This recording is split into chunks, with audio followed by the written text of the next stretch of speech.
자, 코로나19 긴급 재난지원금 이 지급을 둘러싼 논의가 정부에서는 하위 70%라고 얘기를 하고 발표를 했습니다만은 전 국민을 주는 것이 어떻냐 이런 이야기로 여야 모두 모아가고 있는 분위기. 결정은 아직 되지 않았습니다만, 자, 정의당이 이달 내 이주민 포함해서 전 국민 1인당 100만 원.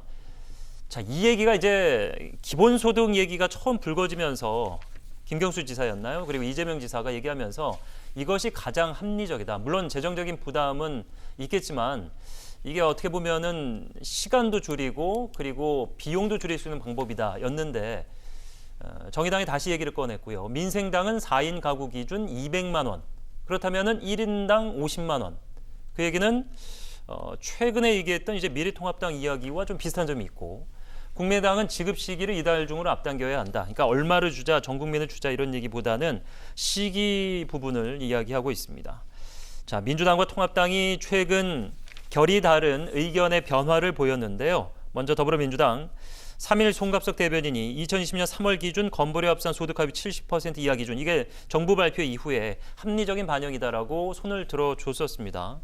하지만 어제 이해찬 대표가 국민 전원, 국가로부터 보호받고 있다는 확신 가질 수 있게 국민 전원에게 주는 것이 어떠냐. 근데 이것은 이제 황교안 대표가 먼저 꺼내고 난 다음에 이어서 한 얘기고요. 미래통합당 이야기 보죠.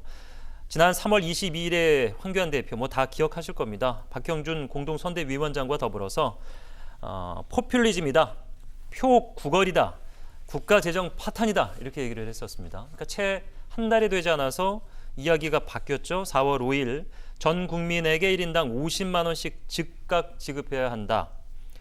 오늘 그런데 유승민 의원이, 사실 유승민 의원은 입당한 상황도 아니죠. 그리고 이제 선거 유세를 지난주부터 불현듯 나서기 시작해서 이런저런 후보를 찾아다니고 있는데, 모든 정당이 허경영 당을 닮아간다. 결혼하면 3억 준다 막 이런 얘기 했었죠. 허경영 씨가.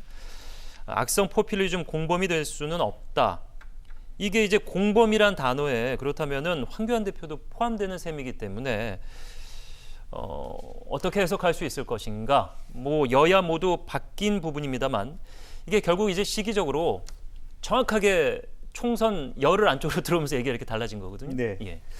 사실은 이제 기본적으로 소득주도 성장이든 기본소득이든 그런 부분들은 사실은 4차 산업혁명과 관련된 논의에서 출발했습니다. 예. 기본적으로 말하자면 생산 주체로서 인간이 밀려남으로써 앞으로 기계가 인간을 대신했을 때 그 자본주의 체제로 돌아가기 위해서 인간이 해야 될 것은 오히려 데이터에 사용하는 그에 대한 비용, 그래서 기본소득이 있어야만 생산과 소비가 밸런스를 맞추면서 체제가 유지된다.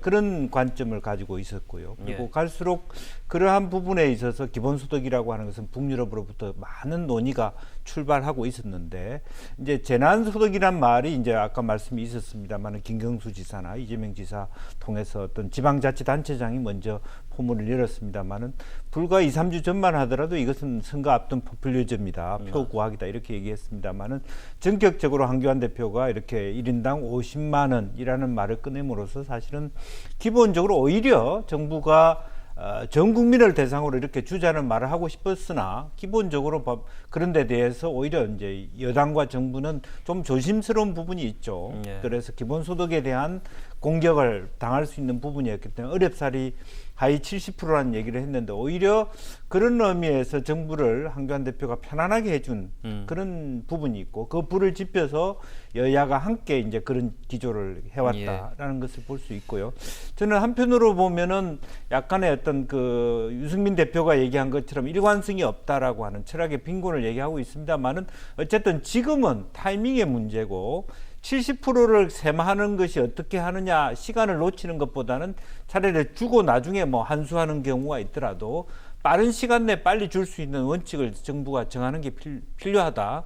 이제 그런 의미에서 저도 황교안 대표의 말씀이 말하자면 빨리 주자, 이런 부분에 포커스가 맞췄다면 저는 충분히 의미 있는 시점이 아닌가 그렇게 생각이 듭니다. 미래통합당과 황교안 대표가 이제 처음 비슷한 이야기를 했던 게 국채 40조 원이었던 거예요. 그러고 나서 국가 예산이 이제 초슈퍼로 짜여졌기 때문에 이것을 조율을 해갖고 필요한 부분, 필요 없는 부분을 나눠서 전용을 하자, 이 얘기로 갔다가 이게 이제 현실적으로 좀 부족하다라는 지적을 받자 급기야는 이제 민생당이 얘기했던 사실상 1인당 50만 원 이렇게 짧은 시간 안에 의견의 변천을 가져온 건데 여기에 대해서 일단 왜 그렇게 변화했는지는 얘기하지 않고 그냥 애초에 의견이 그랬다는 듯 이렇게 얘기를 하고 계셔서 좀 당황스럽긴 해요.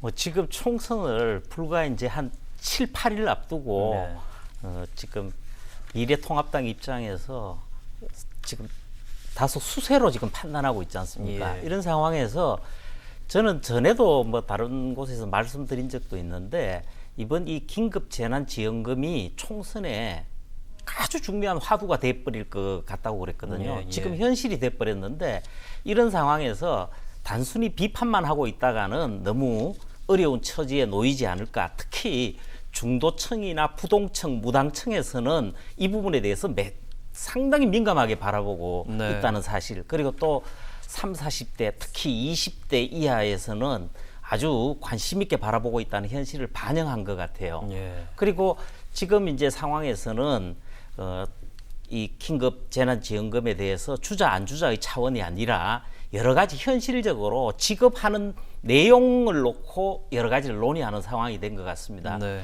우선은 제일 큰 부분에서 주요 정당별로 보자면은 액수에서 우선 차이가 있습니다. 아까 말씀하셨지만 더불어민주당은 정부 발표에 따라서 40만 원에서 100만 원 사이로 지급하자는 선이었습니다만은 황교안 대표가 4월 5일 날 발표를 하면서 이젠 1인당 50만 원씩으로 했기 때문에 예. 훨씬 늘어나게 되는 겁니다.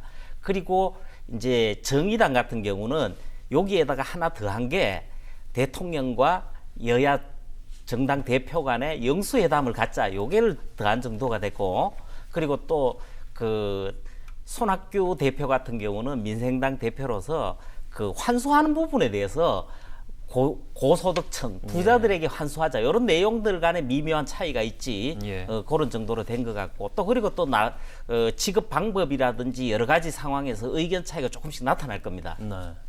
말씀을 해주셨으니까 금액을 얘기해 주셨으니까 그렇다면은 각자가 주장하는 그 금액대로 전 국민에게 주게 된다면은 과연 국가 재정이 얼마나 필요한지 현재 이제 정부가 얘기하는 소득 하위 70% 물론 이제 다른 지원금은 싹 빼고 국민 70%에게 이제 건보를 기준으로 주던 어떤 기준을 주던 드리게 된다면은 4인 가족 최대 이제 100만 원을 9조 원이 조금 넘는 금액이고요. 자, 민주당이 얘기하고 있는 이제 이 가구 전체 기준으로 좀 확대한다면은 그러니까 정부 안에서 크게 벗어나기는 좀 부담스러운 민주당이기 때문에 한 13조 원 정도로 추정하는 것 같고 오히려 황교안 대표가 얘기하는 1인 50은 상당히 증가를 합니다. 25조가 되는데 그렇다면 정부 안에 2.5배 수준으로 증가를 하는데 문제인 것은 오늘 저희가 이제 뉴스를 전해드렸고 잠시 후 이제 경제 코너에도 뉴스가 나갑니다만 지난해 한 해간 이 국가 부채가 1,750조 원이었는데 그 이전 해보다 몇십조 원이 는 거고 실제로 이것을 단기간에 이제 갚아야만 되는 부담이 있는 금액은 한 700조 원 정도 국민 1인당 1,400만 원을 빚지고 있는 상황에서 과연 뭐 어떤 방식으로든 이제 돈을 추가적으로 이렇게 만들어내서 국민에게 주는 부담을 어떻게 이해해야 될 것인가 이 부분도 쉽지 않은 부분이에요. 예, 그렇습니다. 사실 아까도 말씀하셨지만 초수프 예산이라 그래서 512조 원이 넘게 편성을 했고 예. 그리고 벌써 1차로 추경까지 편성하고 그렇습니다. 2차까지 대기하고 있는 상황에서 지금 지난해부터 현격하게 나타나는 세수 감소 문제도 있습니다. 예. 그리고 지금 그 긴급 재난에 대해서 대응을 한다 그러지만은 국채 발행이 지금 급속도로 늘어나고 있습니다. 예. 이런 상황에서 국가 재정 건전성이라든지 국가 부채 채무 문제에 대한 현실이 있는 거죠. 그런데 이제 중요한 부분은 총선을 앞두고 여야 각 정당 할 것 없이 일단 표에 먼저 매달리는 정향이 있는 것 같아요. 예. 쉽게 말씀드려 총선 지상주의가 극성을 부리는 것 같아요. 일단 이기고 그런데 이런 상황에서 예. 그 전문가들이나 언론에서는 우리가 처하고 있는 국가 현실 그리고 언젠가 끝날 특히 백신이나 치료제가 나온 이후에 코로나 이후에 대해서 우리가 준비를 해야 된단 말입니다. 예. 이런 상황까지 따져본다면은 지금 우리 국가 재정 상황이라든지 재정 그 여러 가지 상황을 봤을 때에 지금 너무 고액으로 해서 마구 집행하자 측면이 예. 강하다고 봐야 됩니다. 예.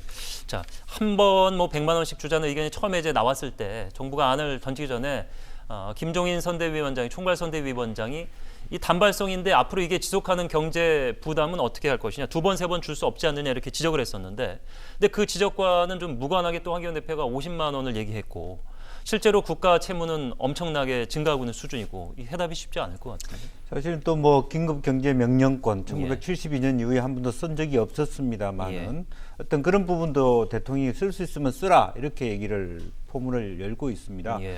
사실은 냉정하게 보면 노무현 정부 때 이런 국가 부채에 대한 그 여러 가지 논쟁이 있어 왔습니다만 여전히 한편으로 보면 그런 여력은 있습니다. 실제로 OECD 국가에서 네 번째로 적은 부채율을 갖고 있고 예. 최근에 있어서 상당히 급격하게 부채율이 올라가는 건 사실입니다만 예. 일본이 예를 들면 200%가 넘는다 그러면 우리나라는 지금 어렵사리 민간 부분까지 포함해도 50% 60% 되는 재정이기 때문에 아직은 괜찮다라고 전체적으로 보시는 거죠? 예, 물론 뭐 이게 괜찮기 때문에 팍팍 쓰자는 뜻은 예, 아니지만 다른 나라에 비교해 봤을 때 이런 코로나19 사태로 전 체제의 작동이 완전히 붕괴돼서 무너졌을 때 올 수 있는 후과에 비하면 아직은 견딜만 하기 예. 때문에 어느 정도의 이 정도는 물론 또 국회에서 또 다뤄야 될 부분이 있습니다. 중간에 브레이크가 걸고 지금 당장 총선 10일 앞두고는 다 여야 할 것처럼 줄 것처럼 얘기하지만 예. 부분적으로 기재부가 또 브레이크를 걸고 오늘도 여러 가지 공개적으로 뭐 동의한 바는 없다라고 하는 부분이 있고 정부 예. 입장과 여당 입장과 야당 입장들이 다 있습니다만은 그러한 지혜를 모아간다면 일정 정도 너무 그동안에 우리가 소극적으로 본 부분도 있기 때문에 네. 지금 상태에서 중소 영세 상공인들의 완전한 어떤 뭐 부도의 도미노 이 대기업까지 간다 그러면 사실은 이것이 훨씬 어떤 말하자면 국가의 어떤 건전성 이야기하다가 국민 경제 작동 시스템 전체가 완전히 망가질 수 있기 때문에 예. 그런 부분 또 하나는 전 세계적인 코로나19에 대한 어떤 전문가들의 요소들이 지금 어렵사리 가을 정도에서 코로나19가 했을 때 오히려 뭐 그냥 금융 2010 말하면 7년 8년 위기보다 뭐 경제는 어렵다고는 하지만 예. 실제로 하반기에 동력이 다시 살아날 수 있는 여력도 있다. 중국이 다시 살아날 경우에 이런 부분이 있어서 뭐 너무 겁을 많이 먹을 필요는 없다. 저는 그렇게 생각합니다. 예.